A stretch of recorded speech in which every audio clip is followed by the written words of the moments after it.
Deep learning और machine learning इसके interview के क्वेश्चन और आंसर देख रहे हैं। ये एग्जाम के लिए, क्विज के लिए, सारे के लिए काम आएंगे। और आप कह सकते हैं कि हम आर्टिफिशियल इंटेलिजेंस के क्वेश्चंस ले रहे हैं।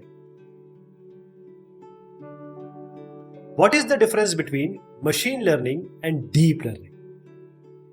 दोनों में लर्निंग शब्द आया है और ये जरूरी है कि आपको समझना कि सबसे बड़ा जो सेट है, यानी कि जो मेन इनका अम्ब्रेला सेट है, वो है एआई, आर्टिफिशियल इंटेलिजेंस। उसके अंदर आता है मशीन लर्निंग।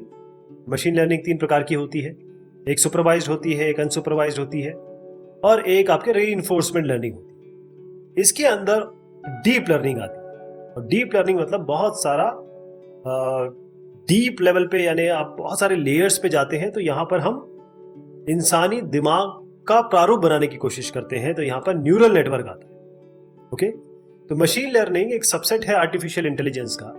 यहां पर हम स्टैटिस्टिक्स यूज कर रहे हैं, कई तरीके के एल्गोरिथम यूज करते हैं ताकि हम मशीन को ट्रेन कर सके और उसको इंसानी दिमाग की तरह, इंसानी काम की तरह ला सके। डीप लर्निंग जहां तक सवाल है, जो मशीन लर्निंग है उसी का पार्ट है और यहां पर ह्यूमन ब्रेन मतलब इंसानी दिमाग को मिमिक करने की, रिप्रेजेंट करने की, जैसे हमारे दिमाग में न्यूरॉन्स होते हैं ह्यूमन ब्रेन में, और वो किस तरीके से काम करते हैं आपस में नेटवर्क बना के, उसका प्रारूप बनाने की कोशिश की जाती है। What is perceptron? परसेप्ट्रॉन का मतलब ये होता है, पहले मैं आपको चित्र दिखा दूं। यहां पर केवल एक ही न्यूरॉन है। एक साहब ने इसको बाकायदा प्रेजेंट भी किया था, जिसको हम पहला न्यूरल नेटवर्क कह सकते हैं, क्योंकि परसेप्ट्रॉन मतलब केवल एक। तो एक न्यूरॉन जो इंसानी दिमाग में होता है, उसका रिप्रेजेंटेशन परसेप्ट्रॉन है। यहां पर क्या हो रहा है कि यहां पर ये इनपुट लेता है, कोई भी इनपुट हो सकता है, जैसे आप यहां पर टेस्ट है, ग्रेड है, बायस है, और ये जब इनपुट जाता है तो इसका हम वेटेड मल्टीप्लिकेशन लेते हैं। जैसे ये x1 है मान लीजिए, और ये वेट W1 मान लीजिए, ये x2 है, W2 है, इसी तरीके से इसको भी मान लीजिए। तो आप जो यहां भेजेंगे उसमें x1 W1 plus x2 W2 plus ऐसे करते xn Wn तक जाएंगे, वो हम यहां भेजेंगे। इसके साथ ये बायस जोड़ देंगे और बायस जोड़ने के बाद, या बायस वैसे यहां दिखाया जाता है, और बायस जोड़ने के बाद हम इसको एक्टिवेशन फंक्शन से पास करेंगे और वो एक्टिवेशन फंक्शन बताएगा कि इन वैल्यू के लिए ये एक्टिवेट होगा कि नहीं, और फिर आगे नए न्यूरॉन को ये पास होगा। तो अभी फिलहाल हम परसेप्ट्रॉन की बात कर रहे हैं और ये मेनली जो बाइनरी क्लासिफिकेशन है, यहां पर हमको ये देखना है कि बेसिस ऑफ द वेट, जो वेटेड दी है उसमें कहां किसकी तरफ ये जा रहा है। तो अभी परसेप्ट्रॉन मतलब एक न्यूरॉन समझ लीजिए और ये इसमें कंप्यूटेशन हो। How is deep learning better than machine learning? अब जैसे हमने बताया कि जो मशीन लर्निंग है वो एआई के अंदर में आती है और इसके 3 स्वरूप होते हैं, सुपरवाइज्ड, अनसुपरवाइज्ड और रीइंफोर्समेंट लर्निंग। ये जो मशीन लर्निंग है, इसके अंदर आपकी डीप लर्निंग आती है। डीप लर्निंग का मतलब ये होता है कि इस तरीके से ह्यूज डेटा के साथ आप मशीन को ट्रेन करें और इंसानी दिमाग को मिमिक कर सकें। यानी कि आपको यहाँ पर या तो जनरल एआई या फिर स्ट्रॉन्ग एआई बनाने की कोशिश कर रहे हैं। तो मशीन लर्निंग एक बहुत बढ़िया तरीका है कि आप सॉल्व कर सके प्रॉब्लम्स को। अल्टीमेटली तो हमको प्रॉब्लम सॉल्व करना है। तो डीप लर्निंग जहां पर है, थोड़ा सा अपर हैंड इसके ऊपर इसलिए पाती है क्योंकि इसके डिमेंशंस बढ़ जाते हैं, डेटा बढ़ जाता है। डेटा डीप लर्निंग में हम मल्टीपल लेयर्स में जाके भेजते हैं और उसके बाद वो आपस में लर्न करते हैं। चाहे आप फॉरवर्ड प्रोपोगेशन की बात करें या फिर बैकवर्ड प्रोपोगेशन की बात करें, तो फाइनली हमारा ये होता है कि मशीन रिकॉग्नाइज करने लगती है, डिस्टिंग्विश करने लगती है, आपको रिजल्ट देने लगती है। यहाँ पर आप देखिएगा कि एक पैटर्न दिखाया गया है, कैसे आप न्यूरल नेटवर्क और ट्रेडिशनल एमएल जो मशीन लर्निंग एल्गोरिथम है, वो आपस में कैसे वेरिएट करते हैं। तो मेन चीज ये होती है कि आप डेटा क्या दे रहे हैं, डेटा के ऊपर सब डिपेंड करता है, क्योंकि डीप लर्निंग में डेटा बहुत ज्यादा देना पड़ेगा ट्रेन करने के लिए, लेकिन उतने अच्छे रिजल्ट भी आएंगे फिर आपके। What are the some of the most used applications of deep learning? Deep learning जहां भी आए ना, आप बस न्यूरल नेटवर्क से इसको जोड़ दीजिएगा, आप बाकी आंसर अपने आप दे देंगे। तो क्या क्या इसके एप्लीकेशन हो सकते हैं, कहां कहां इस्तेमाल होता है? तो स्पीच रिकॉग्निशन में है ये, और ये वैसे मैंने मशीन लर्निंग का बताया है, और आपको पता है मशीन लर्निंग के अंदर ही डीप लर्निंग आता है। तो मशीन लर्निंग के ये हो गया। डीप लर्निंग में थोड़ा और देख लेते हैं कि कंप्यूटर विजन हो गया, सेंटिमेंट एनालिसिस जो आपके बिहेवियर होता है, आपका जेस्चर होता है, ऑटोमेटिक टेक्स्ट जनरेशन आ गया, कोई ऑब्जेक्ट है उसको आप बिल्कुल सही तरीके से डिटेक्ट कर सके।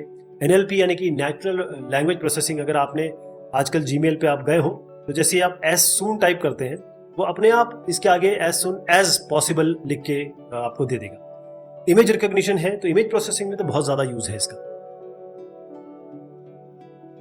What is the meaning of overfitting? अब ये शब्द से ही आप समझ जाएंगे कि इसका मतलब क्या है, कि आप कुछ ज्यादा ही फिट करने की कोशिश कर रहे हैं। ऐसी एक अंडर फिटिंग भी होगी जिसका सवाल अभी आप आगे आएगा तो उसके बारे में जानकारी लेंगे।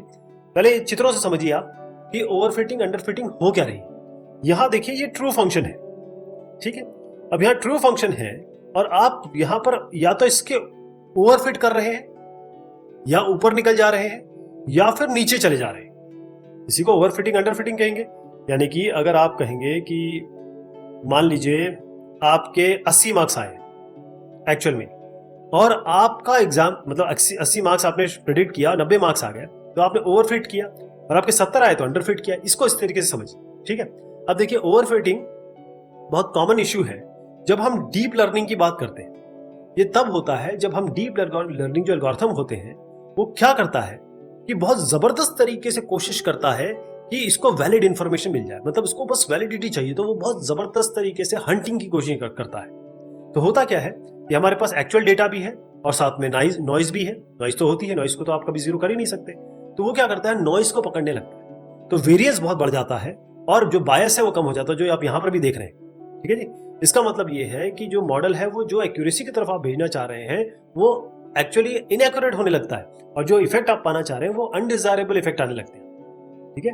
तो यहाँ पर देखिए कि ये अंडर फिटिंग क्या हो रही है, क्योंकि ये पूरा डेटा है आपका, ये जो गोल गोल सा है, और यहाँ पर अंडर फिटिंग कर रहे हैं। यहाँ पर आप देखिए बिल्कुल सही तरीके से फिटिंग कर रहे हैं, यहाँ पर आप कुछ ओवर फिट करते हैं, बहुत ज्यादा ही अंदर चले जा रहे हैं इसके। तो ये जो ओवर फिटिंग है इसी को कहा जा रहा है कि बहुत ज्यादा ही आपने नॉइस पकड़ ली एक्चुअली। तो ये तो नॉइस पकड़ ली ना आपने, वो नहीं पकड़ना है।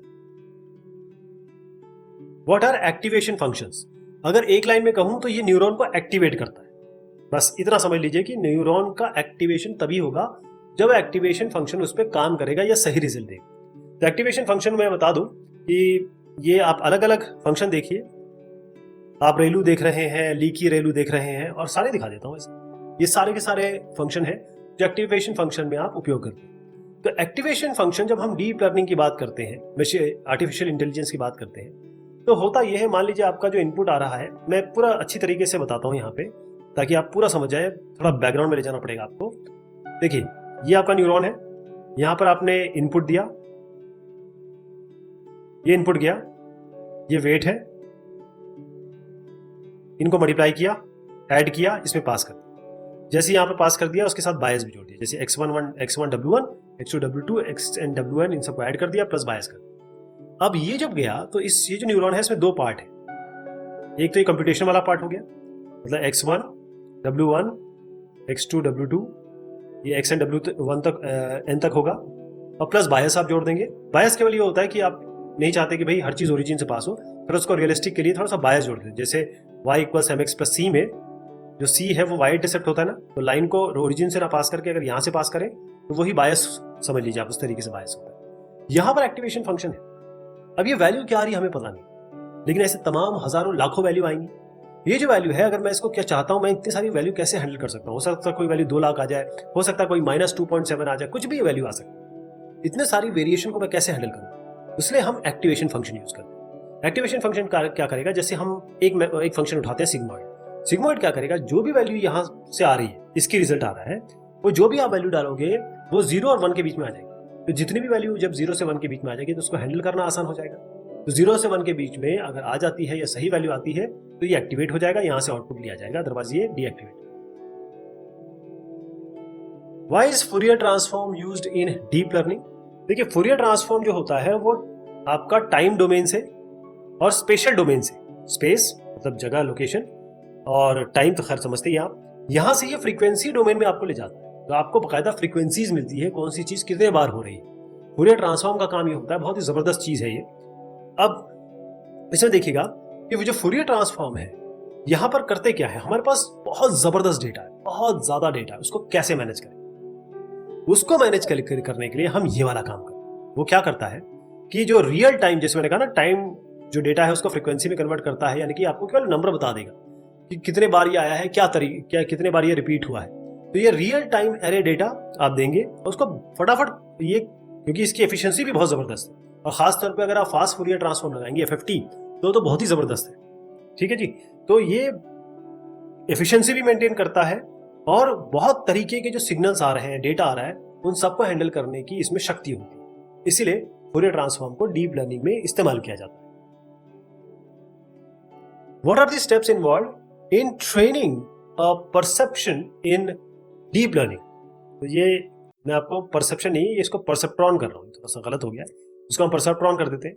तो परसेप्ट्रॉन या कोई भी आप न्यूरॉन ले लीजिए, परसेप्ट्रॉन मतलब होता है एक न्यूरॉन केवल, ठीक है, केवल एक न्यूरॉन की बात हो रही है, एक इनपुट होगा, मतलब मल्टीपल इनपुट हो गए, एक आउटपुट होगा। तो परसेप्ट्रॉन की जहां तक हम बात करते हैं, तो यहाँ पर क्या क्या हो रहा है, लर्निंग क्या, कैसे आप सिखा रहे हैं। तो एक न्यूरॉन को आप कैसे सिखाएंगे, न्यूरॉन को ये करना होगा कि सबसे पहले इसको बताना होगा कि भाई आपके जो भी इनपुट आएंगे वो क्या होंगे, आपके वेट्स क्या होंगे, आपका बायस क्या होगा।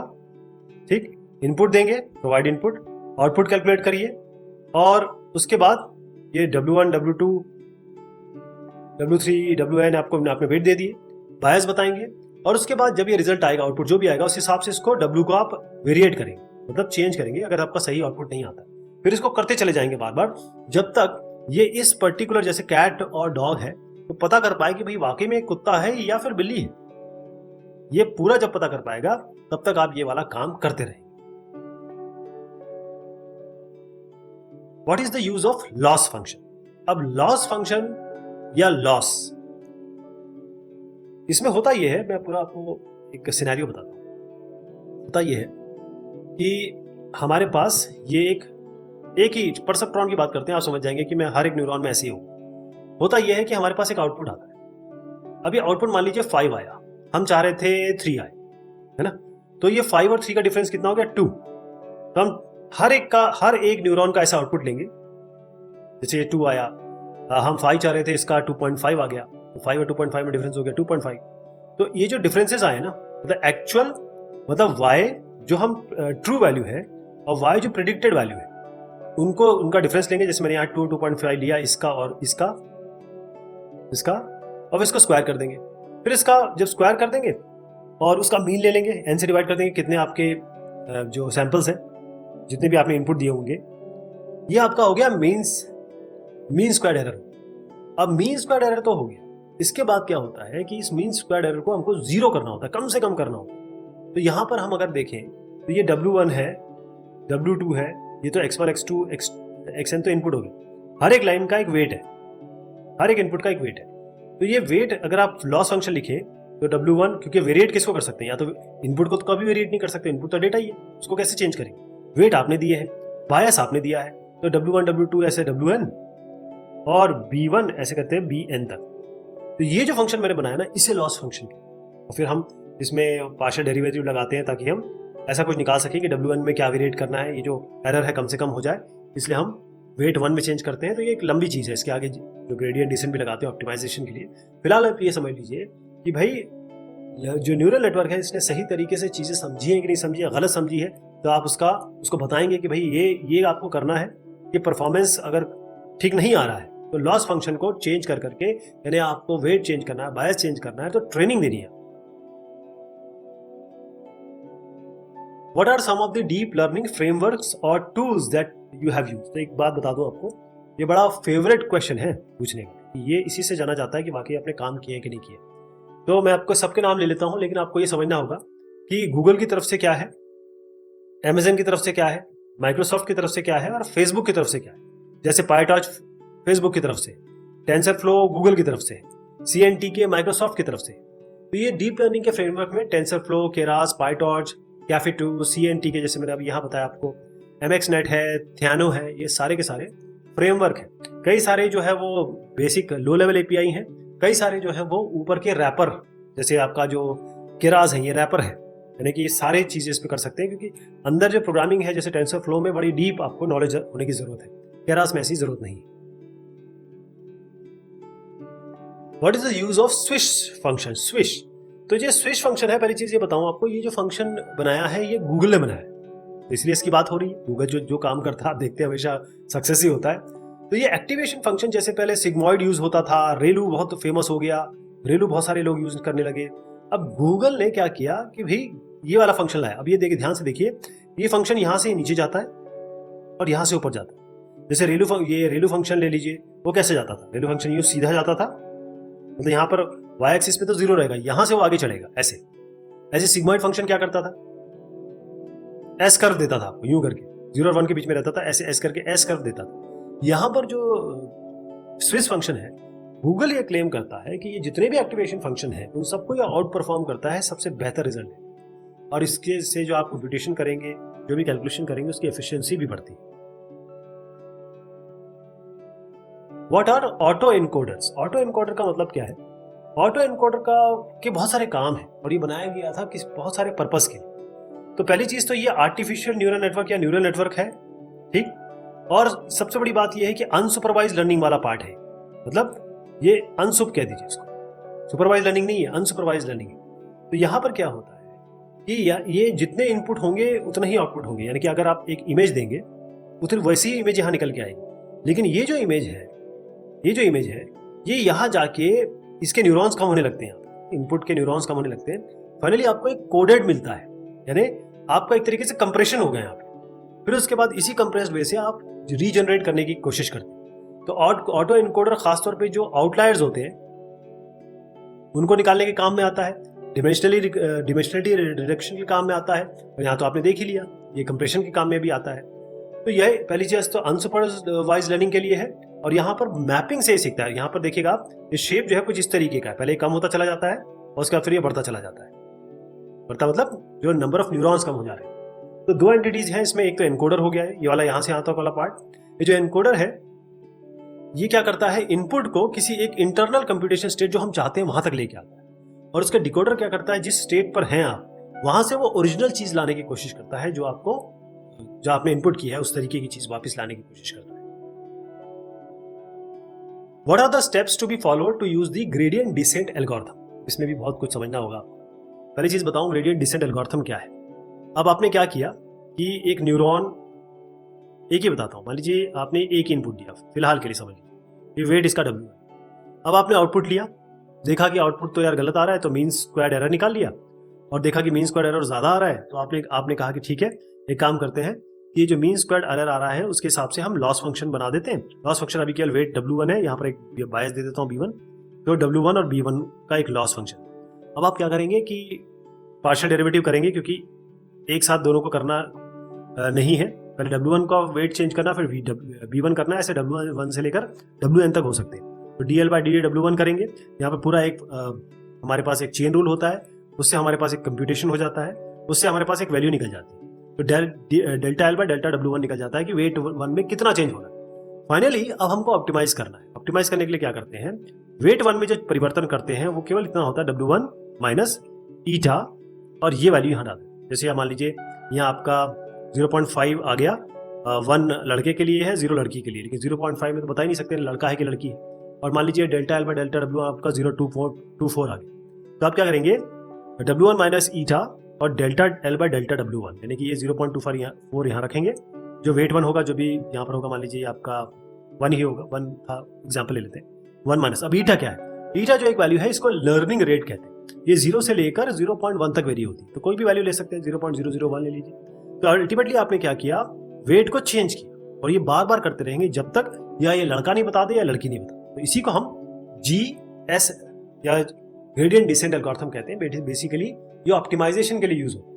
आप ये समझ गए, जो मैंने आपको बताया वो यहाँ लिखा भी हो और आप देख सकते हैं।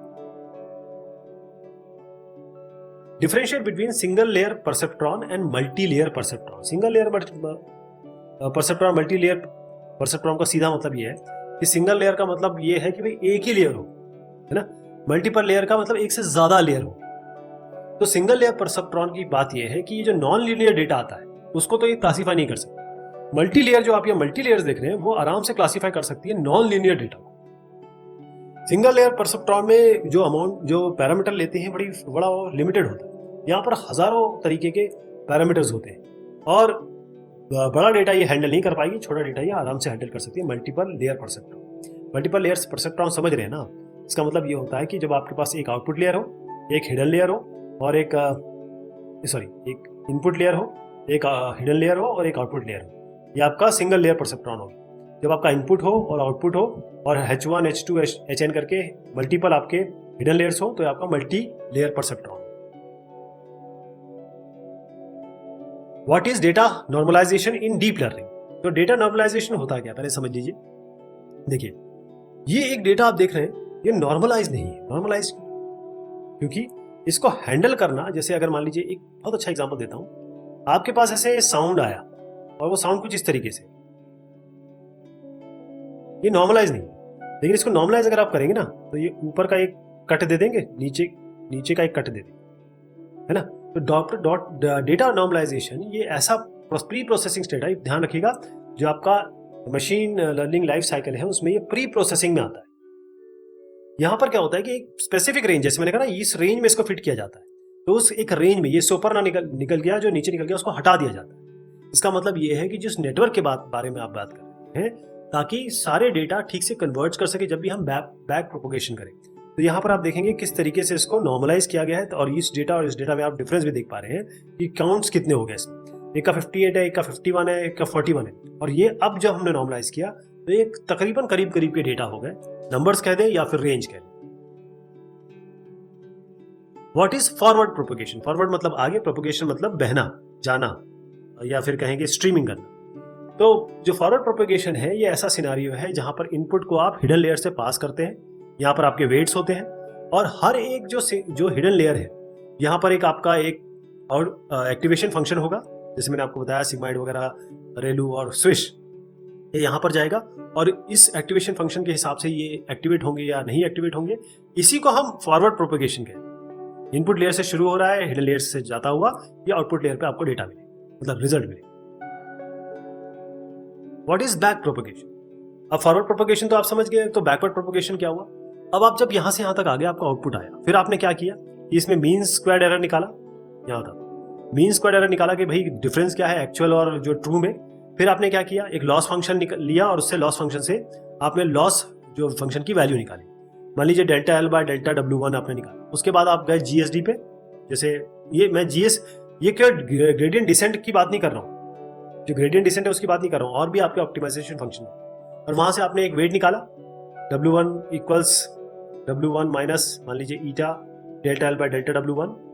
ये जो वेट है ये चेंज हो गया ना, कम किया, और उस वेट को यहाँ पर दोबारा आपको इस W1 डैश करना है। तो यहाँ से आपको भेजना पड़ेगा ना, पहले इसको बताना पड़ेगा कि भाई आपने जो W दिया उसमें चेंज करिए, इसको बताना पड़ेगा ये वाला W चेंज करिए, इसको बताना पड़ेगा ये W चेंज करिए। तो ये जो W को की वेट को रीचेंज करना या फिर बायोस को रीचेंज करना, जो बैक प्रोपोगेशन हो रहा है यहाँ से यहाँ तक, इसी को बैक प्रोपोगेशन कहते हैं। ये आउटपुट लेयर से शुरू होता है, इनपुट पे जाता है। ये फॉरवर्ड क्या है, इनपुट से शुरू होता है, आउटपुट पे जाता है। What are hyper parameters in deep learning? अब आप देखिए, मैंने आपको जैसे ग्रेडियंट जो डिसेंट एल्गोरिथम बताया, इसमें जो ईटा है लर्निंग रेट जो है वो क्या होता है, वो हाइपर पैरामीटर होता है। तो इसी तरीके से हाइपर पैरामीटर जब हम पूरी मशीन लर्निंग की बात करते हैं, पूरी डीप लर्निंग की बात करते हैं, और खासतौर पर डीप लर्निंग में जहां हम न्यूरल नेटवर्क की बात करते हैं, तो यहाँ पर वेरिएबल हम यूज करते हैं कि न्यूरल नेटवर्क का स्ट्रक्चर कैसे होने वाला है, कैसे काम करने वाला है, अंदर की चीजें। ठीक, तो इसमें जैसे लर्निंग रेट मैंने बताया ईटा, ये आपका हो ही गया, ये एक हाइपर पैरामीटर हो गया।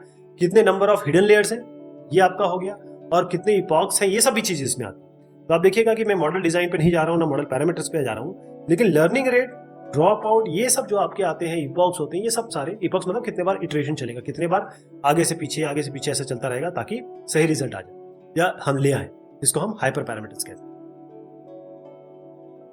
How can hyper parameters be trained in neural network? तो अभी आप ये तो खैर समझ ही गए कि हाइपर पैरामीटर में जैसे बैच साइज है, इपॉक्स बताया मैंने आपको, लर्निंग रेट ईटा बताया आपको, ये हो गया। इपॉक्स मतलब कितने इटरेशन हो गए, जैसे अगर आप प्रोग्रामिंग जानते होंगे तो कितने बार लूप चलेगा, मोमेंटम हो गया। तो कैसे हम इसको ट्रेन करेंगे? पहला है बैच साइज। अब ये जो होता है कि कितना आप इनपुट देने वाले हैं, जैसे ये x1 x2 xn, ये कितने वैल्यू देने वाले हैं, आपके पास हजारों लाखों हो सकती है। आप बैच में देना चाहते हैं तो बैच साइज चेंज हो सकता है, इसको आप छोटे भाग में डिवाइड कर सकते हैं। मिलियन वैल्यू है तो आधा आधा कर दीजिए या फिर 10 भाग में डिवाइड कर दीजिए। इपॉक्स का मतलब ये होता है कि यहाँ से इनपुट लेयर से लेकर आउटपुट से फिर बैक प्रोपोगेशन, ये पूरी साइकिल कितने बार चलेगी ये आपको बताना होगा। लर्निंग रेट पहले बताता हूँ, ये तो आपको हर पता ही है कि ईटा की वैल्यू क्या होगी। ईटा की वैल्यू जैसे 0 से लेकर 1 के बीच में होती है। अब अगर आप 0 के करीब ले लेंगे या 1 के करीब ले लेंगे तो आपको दिक्कत आएगी। आपको एक प्रॉपर वैल्यू अपने प्रोग्राम के लिए, अपने न्यूरल नेटवर्क के लिए चूज करनी पड़ेगी ताकि आपका प्रॉपर रिजल्ट आए। मोमेंटम की बात यहां पर आती है कि जो अगला स्टेप है, ठीक, वो तब कब होगा जब आपका करंट स्टेट आपका हो रहा है। तो क्या होता है कि कभी कभी ट्रेनिंग में ऑसिलेशंस हो जाते हैं कि दोनों चीजें मर्ज ना हो जाए या एक दूसरे को काउंटर ना करें, इसलिए मोमेंटम भी डिसाइड करना होता है। बहुत हार्ड भी नहीं होगी।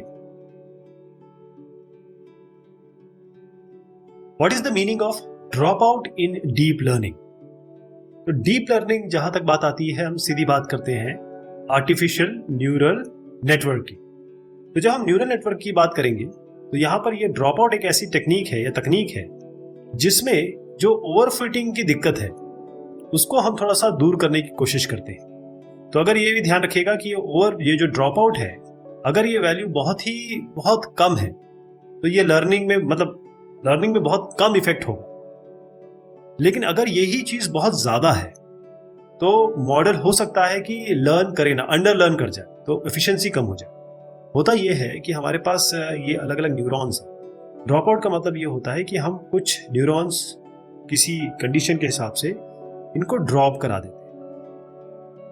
ये इसी को हम ड्रॉप आउट कह रहे हैं। यहां पर भी आप देख रहे हैं, ये ड्रॉप आउट इसी को हम कहते हैं। What are tensors? अब आपने सुना होगा टेंसर फ्लो का नाम।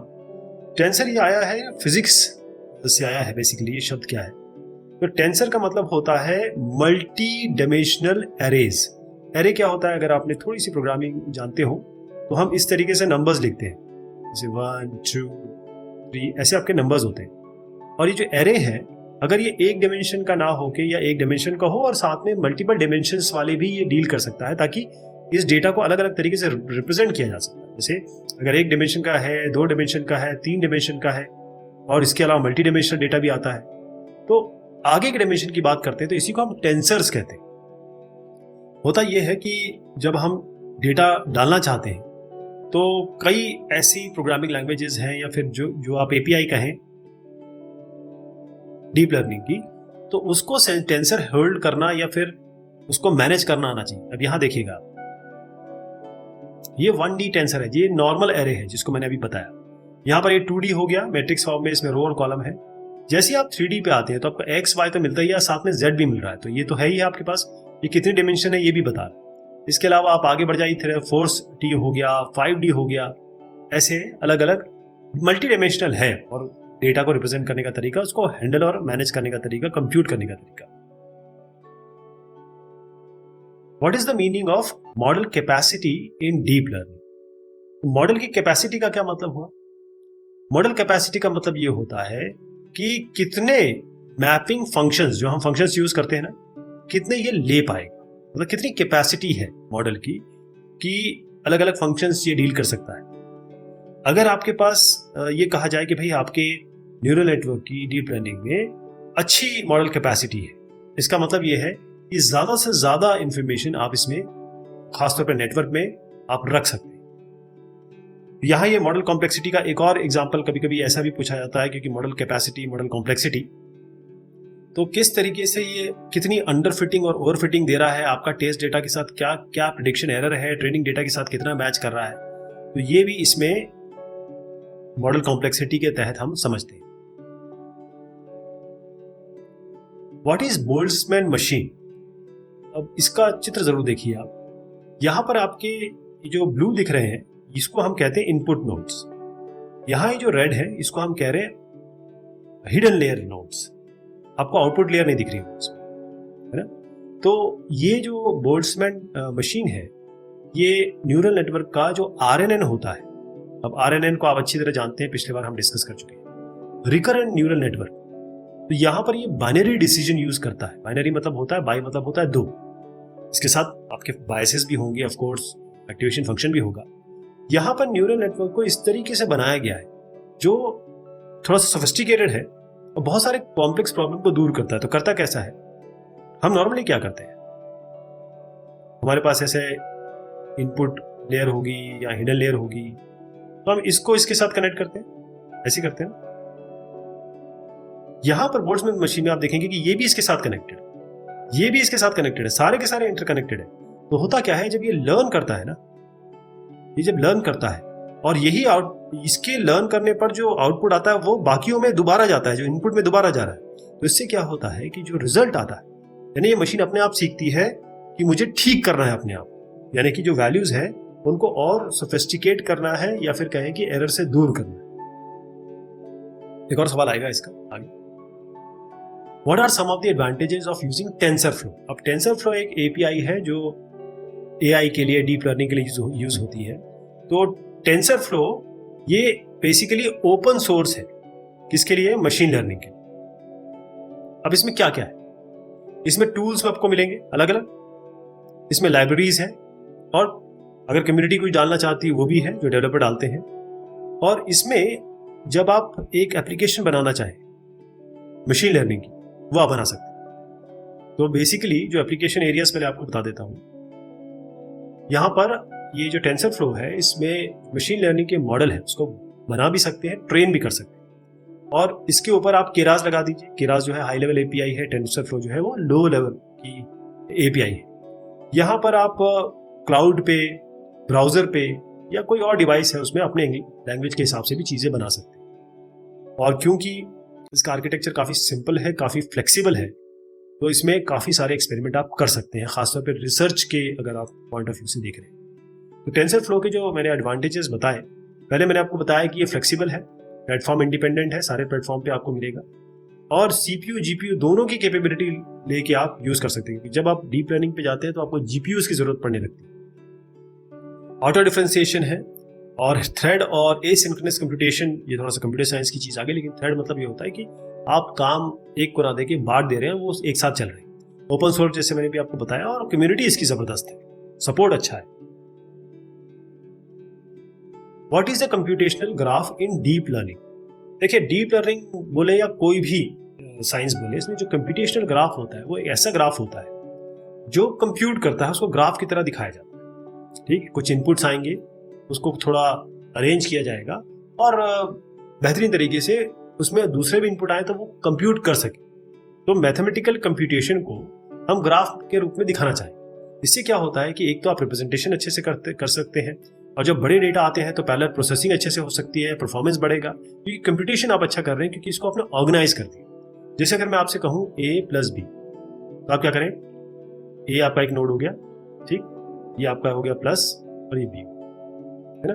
तो अब जब भी a प्लस बी आएगा तो इस तरीके से नोडिंग आपने कर दी। मैं एक थोड़ा सा और एग्जांपल दिखाता हूं आपको। आप ये देखिए, ये है एक्स स्क्वायर आ रहा है, यहाँ पर वाई स्क्वायर भी आ रहा है। तो आपने क्या, एक्स यहाँ पर एक नोड बनाया स्क्वायर, वाई स्क्वायर, फिर ये मल्टीप्लीकेशन का है, तो एक्स स्क्वायर मल्टीप्लीकेशन होगा वाई स्क्वायर से, यहाँ देख ही रहे हैं, ठीक। मल्टीप्लीकेशन किससे होगा? मल्टीप्लीकेशन ये आपका एक जो यहाँ पर ए भी है ना, पहले एक्स स्क्वायर करिए, फिर उसको मल्टीप्लाई करिए ए से, एक्स और वाई को मल्टीप्लाई करके आप मल्टीप्लाई करिए बी से, और सी को मल्टीप्लाई करिए वाई स्क्वायर से, और फिर इसका रिजल्ट इन दोनों को पहले प्लस करना है, फिर फाइनली ये जो रिजल्ट आएगा इसका से प्लस कर देना। तो ये कंप्यूटेशनल ग्राफ है ये फॉर्मूला ही, लेकिन इसको बहुत अच्छी तरीके से दिखाने की कोशिश की गई है, इंप्लीमेंट करने की कोशिश की गई। What is CNN?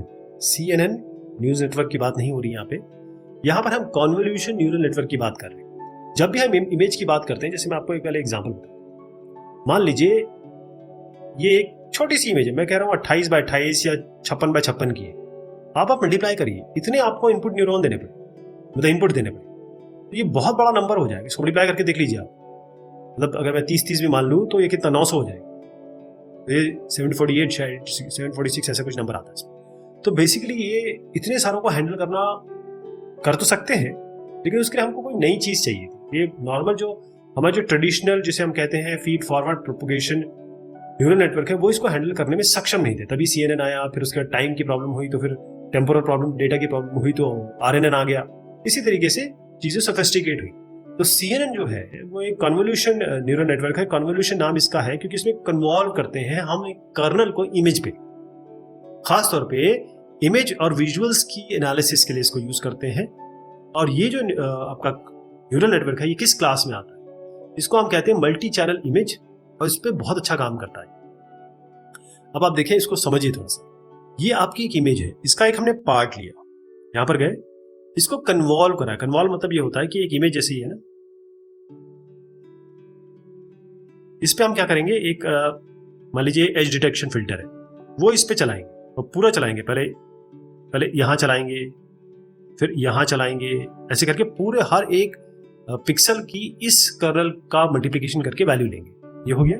उसके बाद आप फंक्शन लगाएंगे, जैसे रेलू फंक्शन लगा दिया या और भी आपके फंक्शन लग सकते हैं, रेलू वैसे इसमें ज्यादा यूज होता है। फिर आप पूलिंग करेंगे। पूलिंग का क्या मतलब ये है कि इतना सारा जो डेटा है उसको हमको कम करना पड़ेगा, तो पूल करना पड़ेगा। फिर हम यहाँ पर लगाते हैं, ये आपका देखिए कन्वोल्यूशन प्लस रेलू तो हो ही रहा है, फिर पूलिंग कर लिए। आप एक काम कर सकते हैं कि फीचर लर्निंग वाला प्रोसेस है, क्योंकि अगर मान लीजिए आपको इसके ये फीचर टायर वाले पता करने हैं या हेडलाइट पता करना है, तो एक एक आप फीचर देंगे और उस हिसाब से इसको लर्न करेंगे। फाइनली आप क्या करेंगे कि इसको फ्लैटन करेंगे, फ्लैटन, और ये बेसिकली क्लासिफिकेशन का पॉइंट है। तो इसमें कॉन्वोल्यूशन होता है पहले, ठीक है, और फाइनली आप जो है फ्लैटन करते हैं इसको। ये जरूरी है क्योंकि आपकी इमेज जो आ रही है उसको, फीचर को, हर एक न्यूरॉन को मान लीजिए आपने दे दिया है, तो हर एक फीचर को पता करेगा और फिर हम उसको कंबाइन करेंगे, लेकिन जो हमारे पास एक्स्ट्रा चीज है उसको हटाना भी पड़ेगा, इसलिए फ्लैटनिंग बहुत जरूरी है। What are the various layers present in CNN? अब तो आप समझ गए होंगे लेयर्स कौन कौन सी है। आपके पास कॉन्वोल्यूशन है, जैसे पूलिंग है, मैक्स पूलिंग कर सकते हैं, और उसके बाद फाइनली ये जो कॉन्वोल्यूशन है और मैक्स पूलिंग जो है, या फिर इसको कॉन्वोल्यूशन और पूलिंग और फ्लैटनिंग में डिवाइड कर सकते हैं। ये आप लेयर बता सकते हैं। तो एक एक करके देख लेते हैं। कॉन्वोल्यूशन, जैसे मैंने आपको बताया कि आपके पास अलग अलग फिल्टर्स होते हैं, एज डिटेक्शन है, एज एनहांसमेंट है, उस तरीके से हम फिल्टर लगाते हैं और यहाँ पर फिल्टर लगा के हम ट्रेन करते हैं अपने इसको, न्यूरल नेटवर्क का कॉन्वोल्यूशन न्यूरल नेटवर्क है। रेलू तो एक एक्टिवेशन फंक्शन है, आपको पता है रेलू क्या करता है। यहाँ पर जितने भी वैल्यूज आएंगी वो 0 हो जाएंगी और यहाँ से इस तरीके से एक सिंपल लीनियर आपको लेवल दिखाए। ये रेलू हो गया। पूलिंग का मतलब क्या है, ये जरूरी क्यों हो जाता है? पूलिंग जो होता है कि जो आपके पास बहुत सारा डेटा आ रहा है उसको हमको थोड़ा सा कम करना होता है, ये कहेंगे श्रिंक करना होता है, कम करना होता है, क्योंकि यही तो प्रॉब्लम थी हमारे जो बेसिक न्यूरल नेटवर्क थी कि इतने बड़े इमेज को कैसे हैंडल करेंगे। तो ये जरूरी हो जाता है, हर एक कन्वोल्यूशन पे आपको इसको करना पड़ता है ताकि जो है, और उसके बाद साइज को मेंटेन भी करना है। 28x28 है तो 28x28 ही रहनी है श्रिंकेज के बाद भी। फिर कनेक्टेडनेस है, इसको आप, मैं कह दूंगा कि भाई फ्लैटनिंग कह सकते हैं आप, क्योंकि अगर आप किसी भी किताब में देखेंगे या किसी भी क्वेश्चन में देखेंगे तो कन्वोल्यूशन और फिर उसके बाद ये लास्ट में फ्लैटनिंग आता है, बीच में पूलिंग आती है। ये आपके 3 मेन माने जाते हैं, क्योंकि रेलू एक एक्टिवेशन फंक्शन वो तो हर न्यूरल नेटवर्क में होता ही होता है। तो कनेक्टेडनेस का मतलब ये है कि जो सारी की सारी लेयर्स है वो आपस में कनेक्टेड हो और जो एक्टिवेशन जो है फंक्शन उस पर काम कर सके और बायोस को लेके, तो कनेक्शन बहुत जरूरी है। देखिएगा आप सारे इस तरीके से कनेक्टेड है और ये यहाँ पर आपको जो रिजल्ट दे रहा है, तो पहला फीचर एक्सट्रैक्शन होता है, ये फीचर निकालिए इमेज की, उसके बाद उसको क्लासीफाई करना। What is RNN in deep learning? RNN का मतलब ये होता है रिकरेंट न्यूरल नेटवर्क। तो रिकरेंट का मेन मतलब ये है कि आपको टेम्पोरल डेटा को हैंडल करना है। जैसे मान लीजिए आप ट्रैफिक के लिए कुछ बनाना चाहते हैं, भाई एक जगह हमें रेड लाइट लगानी है, तो आपको पता तो चले कि भाई ये यहाँ पर कल कितना ट्रैफिक था, परसों कितना ट्रैफिक था, उसी से तो बताएंगे कि आज क्या ट्रैफिक हो। तो ये आर्टिफिशियल न्यूरल नेटवर्क्स में ही आता है। और ये खास तौर पे आप देखिएगा कि डेटा, टेक्स्ट, जीनोम, हैंडराइटिंग, जैसे मैंने आपको एग्जांपल दिया। अब आप बोलेंगे कि मुझे यहाँ लिखना है एज सून एज, आप देखेंगे जीमेल पे जाएंगे, ये एज सून के बाद अपने आप एज पॉसिबल अपने आप लिख के दे देगा। तो ये टेक्स्ट, डेटा, जीनोम्स, हैंडराइटिंग, इन सब के लिए बहुत जबरदस्त इसने रिजल्ट दिया हुआ। और ये बैक प्रोपोगेशन यूज करता है ताकि ट्रेनिंग हो सके। तो ये इसमें भी ऐसे कुछ, इसमें जो इनपुट लेयर है, हिडन लेयर है, आउटपुट लेयर है, वो सब तो है ही है, लेकिन साथ में जो बैक प्रोपोगेशन हो रहा है वो टाइम के साथ हो रहा है, ये ध्यान रखिएगा। बस इसमें ज्यादा डिटेल में जाने की जरूरत नहीं है। अगर आपसे सब ना तो आप थ्योरी में बता पाएंगे, तो इंटरव्यू में आप केवल ये बता सकते हैं कि भाई टाइम इसमें बहुत इंपॉर्टेंट फैक्टर है। What is vanishing gradient when using RNNs? तो इसमें एक और ग्रेडियंट आएगा, वो आपको बताऊंगा, लेकिन पहले ये समझ लीजिए कि वैनिशिंग क्या होता है, क्योंकि इसके साथ एक एक्सप्लोडिंग ग्रेडियंट भी होता है। तो वैनिशिंग ग्रेडियंट जो होता है इसमें, वो कब बनता है? जब हम RNNs यूज करते हैं, रिकरेंट न्यूरल नेटवर्क। तो क्योंकि रिकरेंट न्यूरल नेटवर्क क्या होता है, ये जैसे अभी आपको पिछले क्वेश्चन में बताया, ये बैक प्रोपोगेशन यूज करता है। तो जो ग्रेडियंट है हर एक स्टेप में वो कम, हर एक इसमें थोड़ा कम होने लगता है। जैसे ही आप बैकवर्ड इटरेशंस पे जाते हैं, इपॉक्स पे जाते हैं, तो ये क्या होता है कि जो मॉडल की जो लर्निंग है, ये जो मॉडल आपने बनाया उसकी लर्निंग बहुत स्लो हो जाती है, तो एफिशिएंसी की दिक्कतें आ जाती हैं। क्लियर हो गया आपको? वैनिशिंग को ये होते हैं कि जैसे ये छोटा होने लगता है ना, क्योंकि हमें क्या है, जैसे कोई भी ग्रेडियंट की बात करें, मैं ग्रेडियंट डिसेंट ले लें, तो उसमें अगर आप बहुत ही कम लेवल पे करेंगे तो फाइनली आपका जो लर्निंग है वो बहुत समय लग जाएगा, तो एफिशिएंसी प्रॉब्लम होगी। What is exploding gradient descent in deep learning? तो अभी आपने जस्ट देखा, मैंने आपको वैनिशिंग ग्रेडियंट बताया, तो एक्सप्लोडिंग ग्रेडियंट क्या होता है? तो यहां पर क्या होता है, जो भी ग्रेडियंट्स हैं उनको क्लम्पिंग मतलब मिलाना। पहले आप समझ लीजिए कि जब भी ये जो स्लोप आप देख रहे हैं, जब ये एक्सपोनेंशियली बढ़ता है कम होने की जगह, इसी को हम एक्सप्लोडिंग ग्रेडियंट कहते हैं। एकदम एक्सप्लोड कर रहा है। होता ये क्या होता है कि जैसे वेट्स है, ये क्या करता है कि जब हम ट्रेन कर रहे होते हैं तो ये बहुत जो एक ही वेट पे या फिर जो जितने भी वेट्स हैं उसमें बहुत ज्यादा अपडेट देने लगता है। मतलब हर एक बैक प्रोपगेशन पे वेट को चेंज करना है। लेकिन यहां पर क्या होता है कि ये बहुत ज्यादा अपडेशन हो जाता है। ठीक है जी। तो अब जो ग्रेडियंट डिसेंट का काम है उसका काम क्या है कि भाई अपडेट्स देने हैं, छोटे छोटे लेवल पे देने हैं। इसमें ईटा करके आता है, आपको याद होगा कि एक लर्निंग रेट होता है, और अगर हम इसको नहीं करेंगे तो वो डायरेक्टली इफेक्ट करेगा मॉडल। तो बहुत ज्यादा ना तो हमें एक्सप्लोडिंग चाहिए, ना ही हमें वैनिशिंग ग्रेडियंट चाहिए। दोनों ही नहीं चाहिए, ध्यान रखिए। दोनों ही एफिशिएंसी को इफेक्ट करते हैं। What is the use of LSTM? LSTM का अगर फुल फॉर्म अगर आप देखें तो वह लॉन्ग शॉर्ट मेमोरी। अभी हमने RNN की बात कर ली, जितना RNN आप जानते हैं उतना इसमें भी बोल सकते हैं। तो इसमें खास तौर पे जैसे स्ट्रिंग ऑफ डेटा ये लेता है, मतलब जैसे वर्ड हो गया, ये सब चीजें, और यहाँ पर फीडबैक चेंज होती है ताकि जितने भी कंपटीशन हो सके टेक्स्ट को या स्ट्रिंग को लेके वो किया जा सके। क्योंकि यहाँ यूज पूछा है तो यहाँ पर आप बहुत सारे यूज इसमें दे सकते हैं। भाई 2 चिल्ड्रन प्ले इन दी, अगर वो वाटर है तो वाटर आ जाएगा।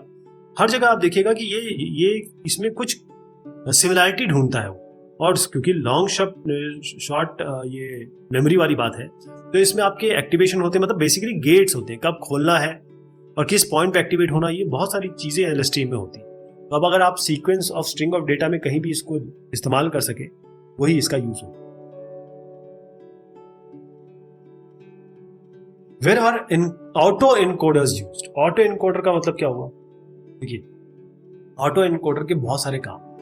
पहली चीज तो ये है कि इसमें क्या होता है कि मान लीजिए आपने एक इमेज दी, उस इमेज को भेजा जाता है, फिर धीरे धीरे न्यूरॉन्स कम किए जाते हैं। एक लेवल पे आके आप इसको कहते हैं कि भाई यहाँ पर हम लेवल पे आगे, जिसको आप कहते हैं पॉइंट ऑफ कंप्यूटेशन, या फिर इस पॉइंट पे रुक जाते हैं। फिर उसके बाद फिर से ये बढ़ाते हैं और ऐसे बढ़ाते हैं कि आउटपुट पे आपको वही इमेज मिले। तो ऐसा कुछ करने की कोशिश करते हैं। ठीक है, इसको ये आपका एनकोडर हो गया, ये आपका डिकोडर हो, इसी को हम ऑटो एनकोडर कहते हैं। तो बहुत सारे यूज हैं इसके। पहली चीज तो है फीचर लर्निंग। डायमेंशनलिटी आप खुद ही देख रहे हैं, डायमेंशनलिटी रिडक्शन हो रहा है। इसका मतलब आप ये भी कह सकते हैं कि डिकम्प्रेशन करता है ये, है ना। इंफॉर्मेशन रिट्रीवल है, मतलब किसी तरीके से जानकारी को हासिल किया जाए। तो और डीनॉइजिंग, तो आउटलायर्स डिटेक्शन, डीनॉइजिंग।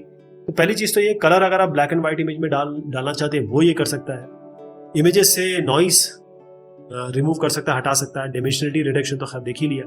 और जो फीचर को हटाना या फिर उसको वेरिएट करना, ये भी ऑटो एनकोडर बहुत अच्छे से करता है। What are the types of auto encoders? तो ऑटो एनकोडर कौन कौन से टाइप के हैं? इसमें आपके डीप ऑटो एनकोडर्स है, कॉन्वोल्यूशन ऑटो एनकोडर है, स्पार्स ऑटो एनकोडर्स है, और कॉन्ट्रैक्टिव ऑटो एनकोडर्स। अलग अलग टाइप के आपके एनकोडर्स होते हैं। जैसे कई जगह ये भी आपको मिलेगा, auto encoder, variational auto encoder, denoising auto encoder और स्पार्स ऑटो एनकोडर। सारी चीजें आपको ये चारों याद करना। What is restricted Boltzmann machine? मैंने आपको बोल्ट्जमैन मशीन के बारे में बताया था। बोल्ट्जमैन मशीन में मैंने आपको बताया था कि आउटपुट दिख नहीं रहा है, ये अपने आप ही जो आपकी हिडन लेयर है और इनपुट, ये अपने आप को इस तरीके से वेरिएट करते हैं कि गलतियां समझ सके और अपने आप को ठीक कर सके। तो रिस्ट्रिक्टेड बोल्ट्जमैन मशीन ये है। यहाँ पर आप देखेंगे ये आपको ग्राफ ही दिख रहा है, तो ये अनडायरेक्टेड ग्राफ मॉडल है और डीप लर्निंग में बहुत ज्यादा इसका यूज है। इसको हार्मोनियम के रूप में पॉल स्मोलेंस्की 1986 में लेके आए थे। उसके बाद काफी ये आगे हुआ और फिर उनको ये नेटफ्लिक्स प्राइज भी इस तरीके से अचीव किया। ये जो एल्गोरिथम है खासतौर पे डायमेंशनलिटी रिडक्शन के लिए, क्लासिफिकेशन के लिए, रिग्रेशन प्रॉब्लम के लिए, कोलैबोरेटिव फिल्टरिंग के लिए, फीचर लर्निंग के लिए और टॉपिक मॉडलिंग, इन सब के लिए यूज होता है रिस्ट्रिक्टेड। इसमें कुछ ऐसी चीज जो बोल्ट्जमैन में है, इसमें हम थोड़ा सा रिस्ट्रिक्ट क्या कर रहे हैं कि क्या था बोल्ट्जमैन में सबके सब एक दूसरे से कनेक्टेड थे। यहाँ पर सबके सब एक दूसरे से कनेक्टेड नहीं होते, बस इतना ही है, ध्यान रखिए। बोल्ट्जमैन में सबके सब एक दूसरे से कनेक्टेड होते हैं, चाहे कोई भी हो आपस में कनेक्टेड ही होंगे। यहाँ पर क्या है, कुछ कनेक्शन जो होते हैं ना उसको हम थोड़ा सा कम कर देते हैं, इसीलिए इसको रिस्ट्रिक्टेड केस हम देख रहे हैं। What are some of the limitations of deep learning. Deep learning की जहां बात करते हैं वहां आपका आर्टिफिशियल न्यूरल नेटवर्क आ जाता है। तो यहां पर मैं आपको बताऊंगा कि लिमिटेशन डीप लर्निंग के क्या है। उससे पहले थोड़ा सा मैं आपको मशीन लर्निंग की तरफ ले जाता हूं। तो मशीन लर्निंग के कुछ फायदे हैं, उसके भी कुछ नुकसान हैं। तो नुकसान पहले देख लेते हैं, क्योंकि नुकसान के बारे में ही पूछा गया है या फिर लिमिटेशन के बारे में पूछा गया है। ये मैं आपको मशीन लर्निंग बता रहा हूँ। तो पहली चीज़ तो ये है कि बहुत एरर के चांसेस होते हैं, इसमें टाइम और रिसोर्सेज बहुत ज़्यादा जाता है। डेटा एक्वायर करना, क्योंकि इसको ज़्यादा डेटा लगता है, वो भी एक अपने आप में एक कहें कि चैलेंज है। और जो रिजल्ट का इंटरप्रिटेशन है उसको कैसे किया जाए, एनालाइज कैसे किया जाए, ये भी इसके मशीन लर्निंग के कुछ डिसएडवांटेजेस में आ जाता है। लेकिन फ़ायदे बहुत हैं, कोई आदमी का इंटरवेंशन नहीं चाहिए, बहुत सारे एप्लीकेशन में काम आता है, बहुत ज़बरदस्त अलग अलग तरीके का डेटा ये डील कर सकता है, अपने आप को खुद इम्प्रूव करता है, और जो भी ट्रेंड्स या पैटर्न्स हैं रिकॉग्नाइज करता है, डिस्टिंग्विश करता है, ये काम करता है। अब हम आते हैं डीप लर्निंग पे। डीप लर्निंग की क्या डिसएडवांटेजेस हैं, क्या कमियां हैं। पहली चीज़ ये है कि यहाँ पर जो आर्टिफिशियल न्यूरल नेटवर्क्स हैं, इनको ट्रेन करने के लिए आपको बहुत ज़्यादा डेटा चाहिए, कम डेटा से ये नहीं हो पाएंगे। पहली चीज़ ये क्लियर हो गई। इसके अलावा जो डीप लर्निंग कॉन्सेप्ट्स हैं, बड़ा मुश्किल होता है कभी कभी इसको इम्प्लीमेंट करना। बहुत ही इसके लिए शार्प माइंड चाहिए, हाई आईक्यू चाहिए, और कंप्यूटर साइंस मैथमेटिक्स में ज़बरदस्त तरीके की पकड़ चाहिए आपको। इसके अलावा अगर आप अच्छी एफिशिएंसी प्राप्त करना चाहते हैं, कई बार नहीं मिल पाती आप बहुत कोशिश करने के बाद भी। What are the variants of gradient descent. तो ग्रेडियंट डिसेंट का जो डिस्कशन है हम ऑलरेडी कर चुके हैं, क्या काम करता है, कैसे काम करता है। बेसिकली ऑप्टिमाइजेशन के लिए है कि जैसे अगर आपके वेट्स हैं, इनको इन वेट पहले आपने वेट दिया, उसके कारण कुछ रिजल्ट आया, अब इस वेट में कितना वेरिएशन करना है, क्योंकि वेट अपडेट होंगे, बायस अपडेट होगा, तभी तो चीज़ें काम करेंगी, तभी तो नेटवर्क लर्न करेगा। तो ग्रेडियंट डिसेंट जो है वो ऑप्टिमाइजेशन के लिए है, और इसमें 3 तरीके के वेरिएंट्स हैं। पहला जो मैं आपको बता रहा हूँ वो स्टोकेस्टिक ग्रेडियंट डिसेंट है, जो आप यहाँ पे देख रहे हैं। थोड़ा कंपैरिजन भी कर लेंगे। साथ में बैच ग्रेडियंट डिसेंट है। बैच से समझ ही रहे होंगे आपकी क्या मतलब है इसका, कि भाई आपके पास पूरा इतना इनपुट है या फिर जो कंटेंट है उसको आपने बैच में बांट दिया। मिनी बैच ग्रेडियंट डिसेंट, यहाँ पर क्या होता है इसको भी देखते हैं। तो स्टोकेस्टिक्स से शुरू करते हैं, यानी कि इससे यहाँ पर क्या है कि एक सिंगल ट्रेनिंग एग्जाम्पल है, उसको यूज किया जाता है। क्योंकि अगर जैसे एक डेटा दिया आपने ट्रेनिंग के लिए, और उसके बाद उसी के लिए ग्रेडियंट निकाला जाता है, और फिर पैरामीटर जैसे W वेट वगैरह अपडेट किए जाते हैं। बैच ग्रेडियंट डिसेंट में क्या होता है, ग्रेडियंट निकाला जाता है, लेकिन ये पूरे सेट के लिए, पूरे डेटा सेट के लिए निकाला जाता है, और पूरे, क्योंकि यहाँ पर मैं सिंगुलर की बात कर रहा हूँ, यहाँ पर पूरे डेटा सेट के लिए निकाला जाता है, कि या कहें पूरे एक बैच के लिए निकाला जाता है। हर एक इटरेशन में उसको अपडेट भी किया जाता है, वेट्स वगैरह को। मिनी बैच ग्रेडियंट डिसेंट की जहां तक बात करते हैं, वहां पर सैंपल लिए जाते हैं, मतलब आपको छोटे छोटे सैंपल आपने ले लिए, स्मॉल साइज्ड, ऐसे करके, और फिर इस पे वैसा काम किया जाता है जो स्टोकेस्टिक करता है। छोटे छोटे सैंपल ले लेंगे, उस पर स्टोकेस्टिक जैसे काम करता है वैसे काम करता है। तो यहां पर आप देखिएगा कि इसमें क्यों, अभी एक सवाल भी आने वाला है, उस पर और ये डिस्कस करेंगे। जहां तक आप स्टोकेस्टिक की बात करते हैं तो एक्यूरेसी थोड़ी सी कम है इसकी, टाइम कंज्यूमिंग थोड़ा सा कम है। यहां पर बैच GD एल्गोरिथम की बात करेंगे, ये वाला, तो ये एक्यूरेट तो बहुत अच्छा है, लेकिन टाइम कंज्यूम बहुत ज्यादा है। इसके बीच में आता है मिनी बैच एल्गोरिथम, दोनों ही मॉडरेट है, और इसीलिए अगला सवाल जो आने वाला उसको देखिए। वो ये कहता है सवाल, व्हाई इज मिनी बैच, क्योंकि सवाल से सवाल निकलते हैं ना, why is mini batch gradient descent so popular. तो अभी आपने अच्छी तरीके से समझ लिया होगा क्यों पॉपुलर है। थोड़ा सा इसमें ग्राफ भी दिखाने की कोशिश की है मैंने, कि बैच ग्रेडियंट और मिनी बैच ग्रेडियंट में क्या अंतर आता है। तो मिनी बैच ग्रेडियंट में आपने देखा था कि एक्यूरेट भी है, मतलब ठीक ठाक होकर एक्यूरेट है, टाइम कंज्यूमिंग भी ठीक ठाक है, बहुत ज्यादा नहीं, बहुत कम नहीं है। तो मिनी बैच ग्रेडियंट की बात ये करते हैं कि ये क्यों पॉपुलर है। पहली चीज तो ये जो स्टोकेस्टिक है उससे तो एफिशिएंट है ही, वो तो आप यहाँ कंपैरिजन में भी देख रहे हैं। और यहाँ पर जनरलाइजेशन किया जाता है क्योंकि हमको यहां पर चाहिए फ्लैट मिनिमम। होता क्या है कि जब हम किसी भी ऐसे देखते हैं तो हम कहीं यहां ना फंस जाएं, हमको चाहिए एक प्रॉपर जो ऑप्टिमैलिटी चाहिए, क्योंकि ये पूरा का पूरा काम ही ऑप्टिमल सॉल्यूशन या ऑप्टिमाइजेशन के लिए किया जा रहा है। तो मेरा कहने का मतलब है कि जो लोकल मिनिमा है इसको अवॉइड करता है, ठीक है, और पूरे डेटा सेट के लिए ये आपको लोकल मिनिमा सेट पे पहुंचाता है और फिर ये काम करता है। तो ये इसमें फायदे हैं। What are deep auto encoders? तो ऑटो इनकोडर्स तो हम जान चुके हैं। ऑटो इनकोडर जैसे मैंने बताया था, मल्टी डिमेंशनल डेटा की डिमेंशनलिटी कम करने के लिए, डीकम्प्रेशन के लिए, आउटलायर्स डिटेक्ट करने के लिए बहुत अच्छा ये रहता है। लेकिन यहां पर आप बात करें डीप ऑटो इनकोडर की। डीप मतलब क्या हुआ? ये पहली चीज तो ऑटो इनकोडर का ही एक्सटेंशन हुआ।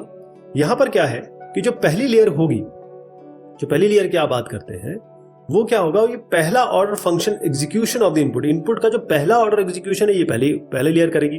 दूसरी जो है वो सेकंड ऑर्डर का काम करेगी, second order function.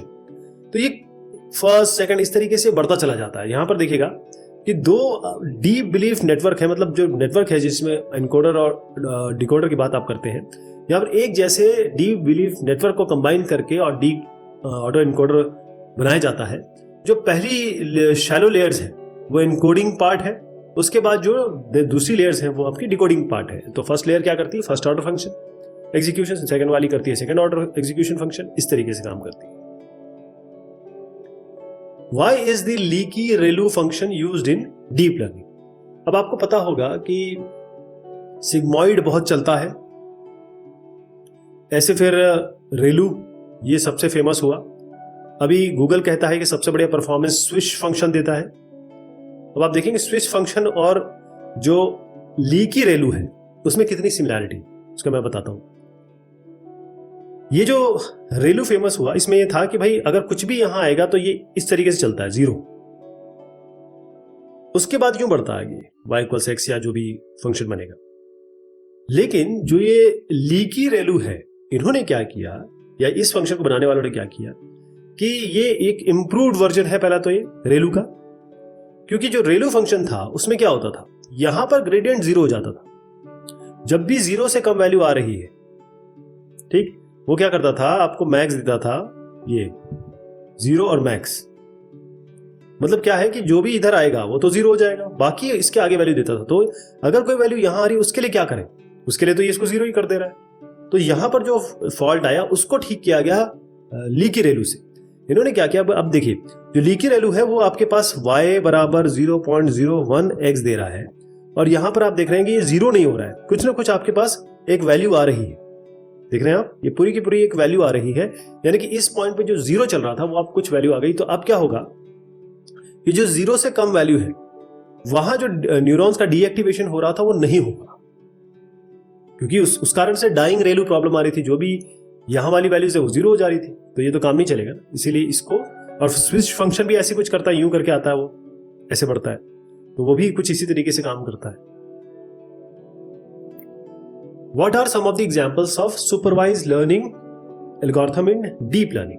Deep learning में आपके जो सुपरवाइज्ड लर्निंग एल्गोरिथम है उसमें आप डाल सकते हैं artificial neural network, convolution neural network और रिकरेंट न्यूरल नेटवर्क। मतलब ये है feed forward neural network, artificial neural network हो गया, ये आपको कॉन्वोल्यूशन न्यूरल नेटवर्क CNN हो गया, ये आपका रिकरेंट न्यूरल नेटवर्क हो गया। अब आप देखिए फीड फॉरवर्ड न्यूरल नेटवर्क जो होता है वहां पर हम पैटर्न रिकॉग्निशन करते हैं, इमेज रिकॉग्निशन करते हैं, बेसिक बहुत लेवल का।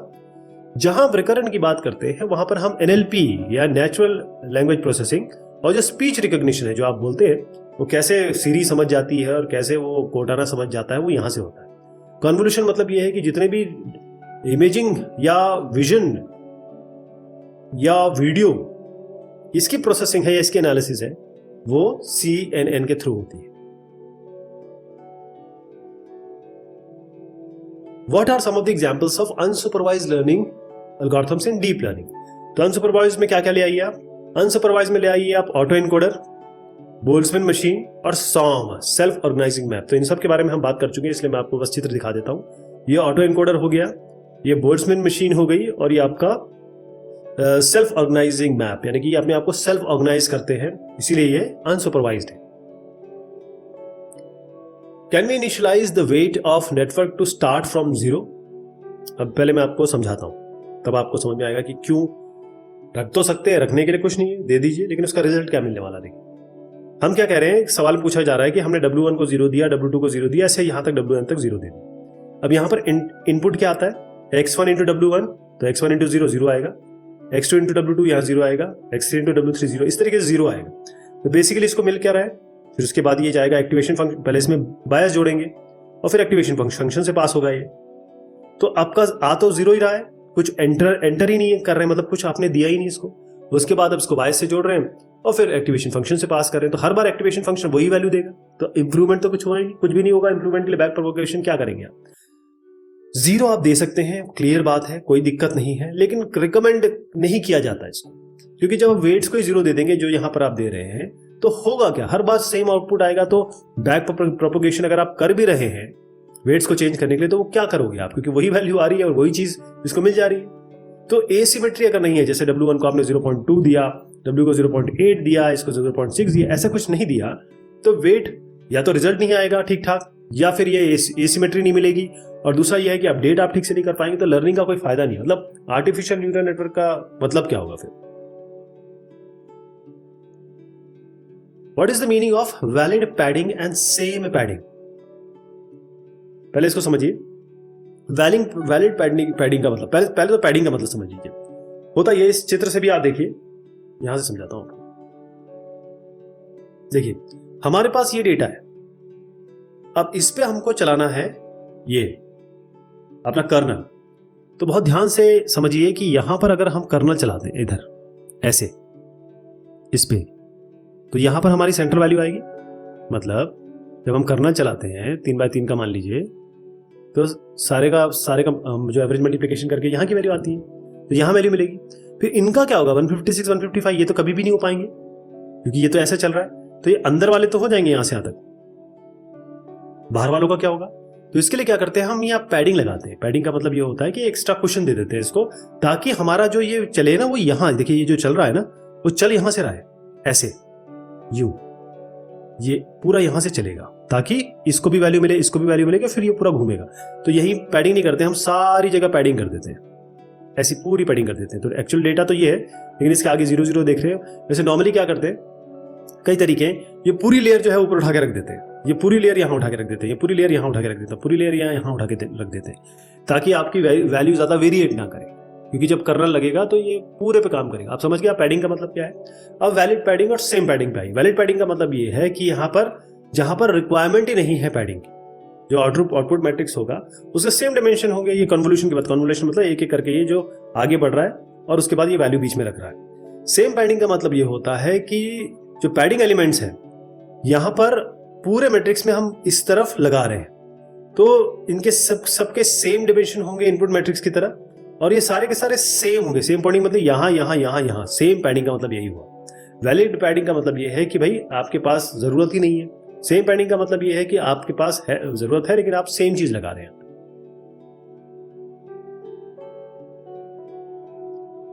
What are some of the applications of transfer learning in deep learning? तो पहले तो आपको समझना होगा ट्रांसफर लर्निंग होती क्या है। ट्रांसफर लर्निंग एक ऐसा सिनेरियो है जहां पर हम एक बड़े से मॉडल को ट्रेन करते हैं, ठीक है। ये बड़ा मॉडल है और इसमें डेटा सेट भी बड़ा है, ये भी बड़ा है, ठीक है। इसमें, और ये जो मॉडल है, अब इसको हम यूज करते हैं थोड़े सिंपलर डेटा सेट पे। तो इससे क्या होगा कि जब इतने बड़े डेटा से ये चेक हो गया, तो इसको अगर हम किसी छोटे डेटा सेट पे डालेंगे तो आपको बहुत अच्छे, बहुत एफिशिएंट और एक्यूरेट रिजल्ट आएंगे। क्लियर? तो ट्रेडिशनल जो मशीन लर्निंग है या डीप लर्निंग है, इसमें क्या होता है कि नॉलेज को आप रख लेते हैं, मतलब रिटेन करते हैं, एक्यूमुलेट करते हैं, उसी एक ही बात है। और यहां पर जो लर्निंग हो रही है, ये कैसे हो रही है? जो हमने पहले लर्न किया, जो काम हुआ, जैसे डेटा सेट 1 है, डेटा सेट 2 है, तो इसकी लर्निंग सिस्टम ये एक अलग हो गई, इसकी अलग हो गई। ट्रांसफर लर्निंग में क्या होता है कि आप डेटा सेट 1 ये है ना, इसके लिए आपने लर्न करवाया, आपके पास आ गया सारा लर्निंग का सिस्टम। अब इसी नॉलेज को आपने शेयर कर दिया है, तो अब डेटा सेट 2 पे जब आप काम करेंगे तो आपके पास प्रीवियस नॉलेज है। तो learning of new task relies on the previous learn task. Learning process fast हो जाता है, एक्यूरेट हो जाता है और ट्रेनिंग की कम जरूरत होती है। तो यहाँ पर आप देखिएगा जो पॉपुलर एग्जाम्पल है लर्निंग ट्रांसफर लर्निंग के, इसमें BERT है, ResNet है, GPT-2 है और VGG16। How is the transformer architecture better than RNNs in deep learning? अभी नए नए शब्द आ रहे हैं, ट्रांसफॉर्मर आर्किटेक्चर। अब पहले आपको दिखा दूं क्या होता है वो। ये ट्रांसफॉर्मर का मॉडल आर्किटेक्चर है। कर क्या रहे हैं और समस्या क्या थी? जब हम सीक्वेंशियल प्रोसेसिंग करते हैं, मतलब एक के बाद एक, तो प्रोग्रामर्स को क्या दिक्कत हो रही थी? एक तो उनको हाई प्रोसेसिंग पावर यानी कि GPUs वगैरह लगाने पड़ रहे थे बहुत ज्यादा, और क्योंकि सीक्वेंशियल है तो अगर कोई काम पैरेलल में होना है तो वो तो नहीं हो पा रहा था, उसमें दिक्कत आ रही थी।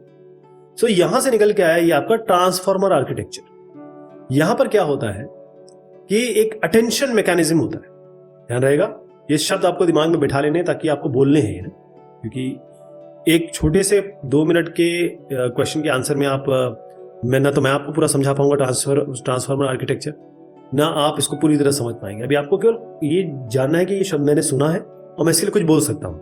तो एक अटेंशन मैकेनिज्म है, ठीक है। किस लिए यूज होता है? जितने भी डिपेंडेंसीज हैं, चाहे सेंटेंसेस के बीच में हो, तो इससे क्या होता है कि खास तौर पर NLP, क्योंकि RNNs मोस्टली आप language processing, voice processing, NLP models, तो यहां पर क्या होता है कि जितनी भी डिपेंडेंसीज है सेंटेंसेस के बीच में, तो इससे NLP मॉडल को बड़ा थ्रस्ट मिल गया। इसीलिए ये ट्रांसफॉर्मर आर्किटेक्चर बेटर है RNNs के बजाय डीप लर्निंग में। What are the steps involved in the working of LSTM? LSTM का मतलब आप समझ गए, पहले भी हमने काफी डिस्कशन किया है। तो लॉन्ग शॉर्ट ये आपका मेमोरी टाइम मेमोरी है। इसमें कुछ समझना होगा आपको पहले, क्योंकि क्या वर्किंग हो रही है। आप देखिएगा कि ये पिछले न्यूरॉन सेल का स्टेट है, ये नए न्यूरॉन सेल का स्टेट है। यहां पर इनके पास जो पहले का हिडन स्टेट है वो है, और नया जो हिडन स्टेट आने वाला है वो क्या है, वो ये हो गया। यहां पर आपको इंडिकेशन भी दिख रहे हैं, ये इनपुट डेटा है। यहां पर आपका क्या हो रहा है, ये क्रॉस जैसे कर रहा है, पॉइंट वाइज मल्टीप्लिकेशन करेगा, ये पॉइंट वाइज ऐड करेगा। 10h तो आप जान रहे हैं कि ये आपका एक फंक्शन है जिसको, और सिग्मॉइड जो फंक्शन है आपके 10h और सिग्मॉइड, ये आपके एक्टिवेशन फंक्शन है। और कौन सा एक्टिवेटेड है, कौन सा नॉन एक्टिवेटेड, तो यहां पर क्या होता है, आप इतना समझ लीजिए कि इनके पास बहुत LSTM में ये होता है कि इसको एक्टिवेट करना है कि नहीं करना है।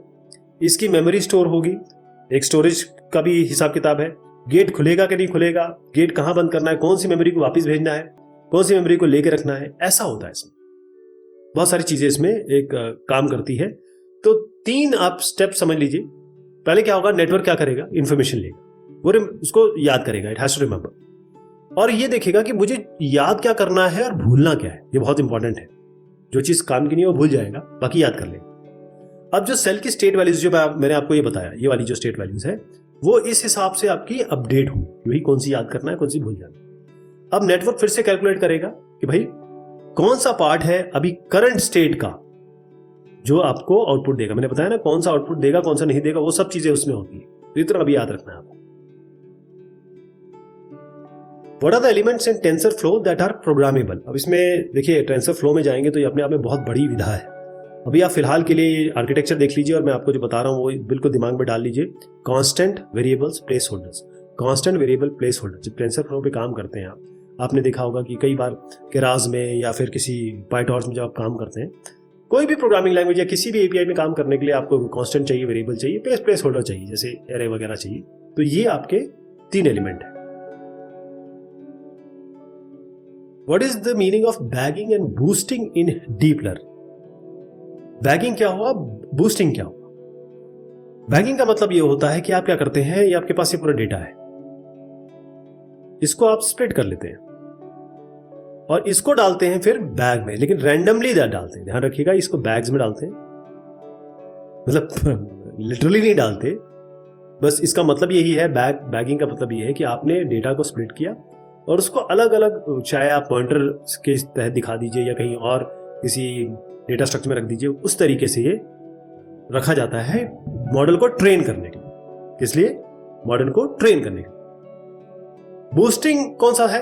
बूस्टिंग में क्या होता है, यहां पर क्या कहते हैं, जो गलत, जिसे हम आउटलायर्स कहें या गलत आउटलायर्स तो नहीं कहेंगे, जो इनकरेक्ट डेटा पॉइंट्स हैं उसको भेजा जाता है, फोर्स किया जाता है कि मॉडल इसको समझे और गलत जानकारी आपको दे, मतलब गलत चीज पे गलत जानकारी दे। तो जितना गलत पे गलत देगा उतना ही सही पे सही देगा। तो इससे क्या होगा, ये मॉडल और एक्यूरेट होगा और आपका एफिशिएंट होगा। ठीक है, बैगिंग और बूस्टिंग। अब ये ज्ञान जरूर पूछा जाता है आजकल के सवालों में। ज्ञान जो है वो आपका जनरेटिव एडवर्सियल नेटवर्क है, ज्ञान। अब इसका शब्द समझ लीजिए, एक जनरेट कर रहा है, साथ में एडवर्सरी भी है और नेटवर्क है।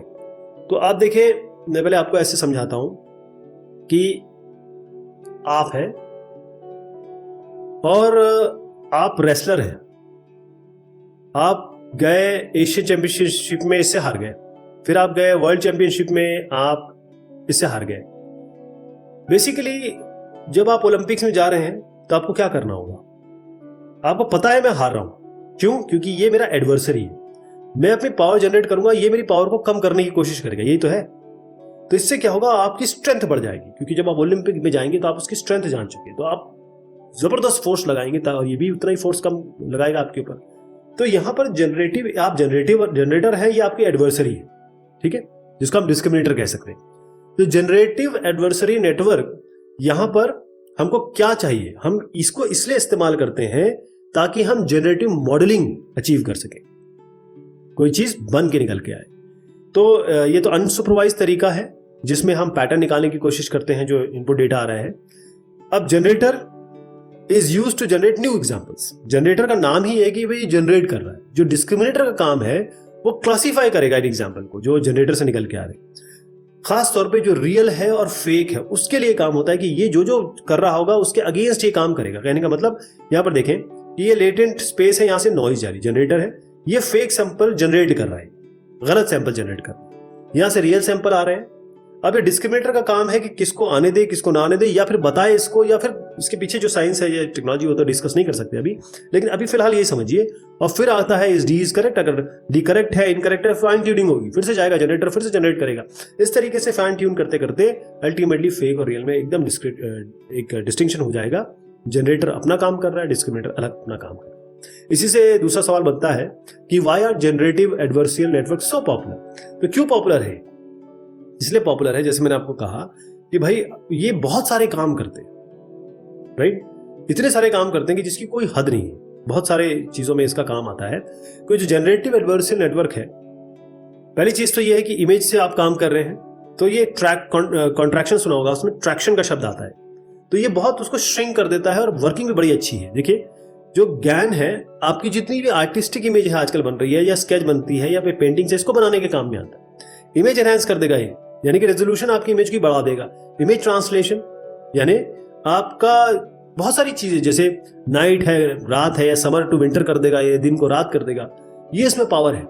क्यों? क्योंकि अगर आप मान लीजिए फेस क्लीनिंग, जैसे मैं डिनॉइजिंग बताता हूँ, इसका सबसे इजी एग्जांपल जो है वो ये है। तो आपके पास एक इमेज है, डिस्क्रिमिनेटर और ये आपके जनरेटर दोनों लगे हुए हैं, और फाइनली जो इमेज है वो खराब है और वो एकदम इसको ठीक करके निकाल देंगे, यही इसका फायदा है। अब कैसे करते हैं ये अपने अभी स्कोप के बाहर है। चलिए साहब, ये थोड़ा बहुत आइडिया या लग गया होगा, थोड़ा बहुत शब्द आपने सुन लिए होंगे ताकि आप कहीं बोल सके। बहुत शुक्रिया।